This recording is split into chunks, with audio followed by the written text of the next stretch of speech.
La vérité fera de vous des hommes libres. Chers concitoyens sénégalais, et vous, hôtes de notre pays, la vérité fera de vous des hommes libres. Ce sont ces paroles de Jésus dans l'évangile de Saint Jean qui nous viennent à l'esprit à la lecture des événements qui secouent la vie de notre pays, le Sénégal, depuis quelques jours.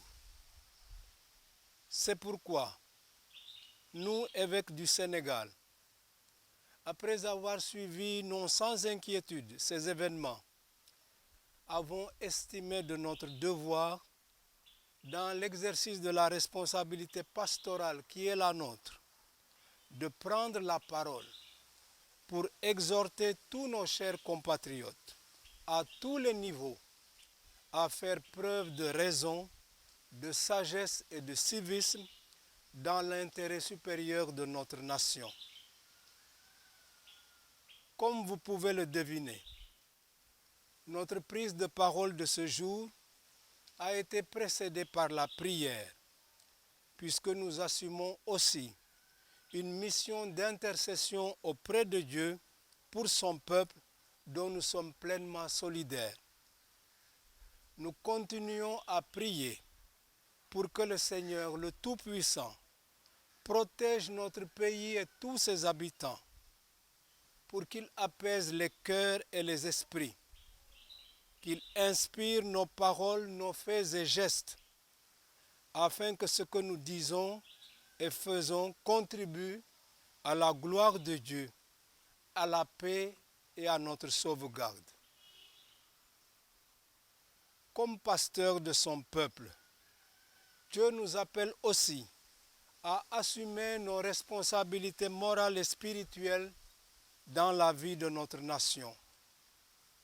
Or, les événements graves qui secouent actuellement notre pays dans le contexte de la pandémie de la COVID-19 ont montré comment nous pouvions basculer dans une violence aveugle, susceptible de menacer notre cohésion sociale si nous nous laissons dominer par nos passions et nos intérêts personnels.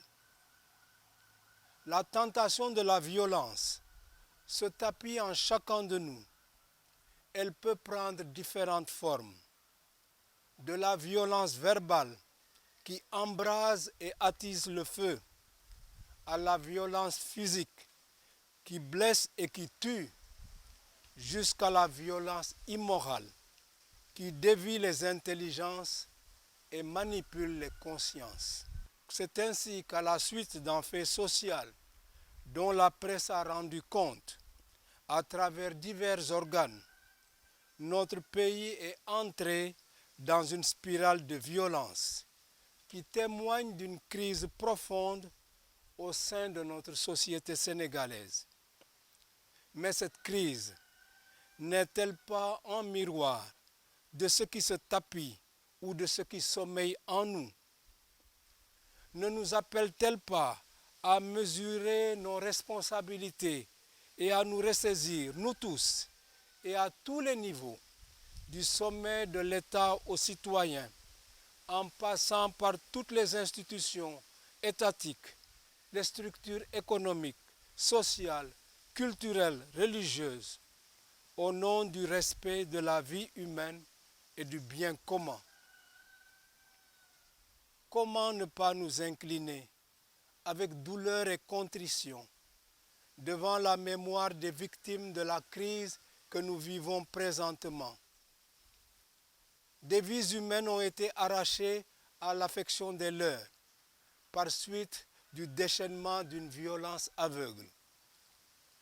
Des blessés graves vont porter les séquelles de notre violence durant le restant de leur vie. Des biens publics et privés, fruits d'un patrimoine acquis par le travail, ont été saccagés, pillés, volés, en dehors de toute considération morale, éthique, défiant toute justice, rendant encore plus précaire la situation de nombreux travailleurs et de leurs familles. Membres d'une même communauté, dans un pays qui s'honore d'être celui de la Teranga, il nous faudra du temps pour guérir de nombreux traumatismes subis ces jours-ci. Pendant qu'il est encore temps, efforçons-nous de limiter les dégâts et même de les arrêter. Arrêtons l'engrenage de la violence.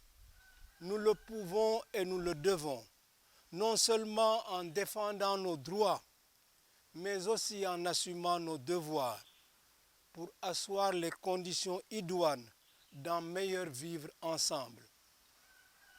Privilégions le dialogue qui n'est possible que dans un climat de paix et de sérénité. Exhortons-nous tous et chacun à faire cause commune pour sauver notre nation. Tous, gouvernement, forces de défense et de sécurité, manifestants, acteurs et partis politiques, chefs religieux, société civile, parents, simples citoyens. C'est possible et nous le devons au Créateur auquel nous croyons et qui attend de nous un engagement sincère et vrai en vue du bien de tous. Nous le devons aussi aux jeunes générations qui attendent de leurs aînés d'hériter des idéaux de vérité, de droiture, de justice, d'entente et de paix comme un précieux patrimoine reçu de nos ancêtres.